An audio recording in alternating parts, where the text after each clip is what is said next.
आणि आता काही इतर महत्त्वाच्या घडामोडींचा वेगवान आढावा घेऊया टॉप 25 मधून। जम्मू आणि काश्मीरमधील सोनमर्गमध्ये ढगफुटी पावसामुळे नद्या आणि ओढ्यांच्या पाणी पातळीत वाढ झाली आहे। जम्मू आणि काश्मीरमधील बारामुल्ला येथे झेलम नदीच्या पाणी पातळीत वाढ झाली आहे। नदीकाठच्या भागात अलर्ट जारी, नागरिकांना खबरदारीच्या सूचना। उत्तराखंडमधील उत्तरकाशी येथे मुसळधार पाऊस आणि ढगफुटीमुळे प्रचंड नुकसान।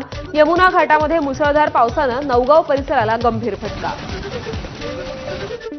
उत्तरकाशीतील नौगाव परिसरात पावसामुळे प्रचंड नुकसान झालंय। ओढे नाले भरल्यानं घरांमध्ये चिखलाचं साम्राज्य, नागरिकांचं साहित्य पुराच्या पाण्यात वाहून गेलंय। दक्षिण काश्मीरमध्ये मुसळधार पावसामुळे नद्या दुथडी भरून वाहत आहेत।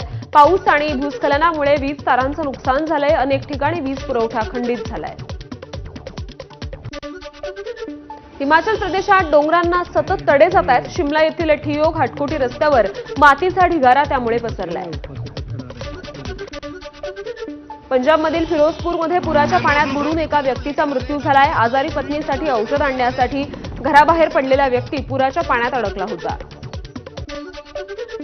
आपण पुन्हा उठू आणि नव्यानं सुरुवात करू, अभिनेता सोनू सूदचं पंजाबमधील नागरिकांना आवाहन। पंजाबमध्ये सध्या पुरामुळे जनजीवन विस्कळीत झालंय। राजस्थानच्या सिरोहीच्या डेरी गावात जीप पुराच्या पाण्यात वाहून गेली। सुदैवानं जीपमधील नागरिकांना बाहेर काढण्यात पोलिसांना यश आलं। राजस्थानमधील सिरोही येथे पूल कोसळल्यानं ग्रामस्थांना अडचणी। शिवगंज आणि सुमेरपूरला जोडणारा कलव्हट कोसळलाय।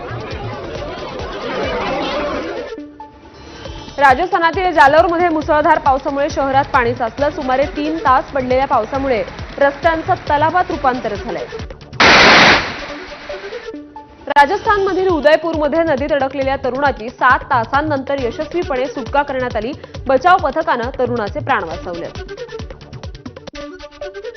राजस्थानच्या श्री गंगानगरमध्ये घग्गर नदीच्या पाण्याची पातळी वाढली आहे। पुराच्या शक्यतेमुळे सीमेवरील लष्कराला सतर्कतेचा इशारा। मजनू चौकीवरील कुंपण घालण्यापूर्वी बांधलेला बेकायदेशीर बांध सुद्धा पडला।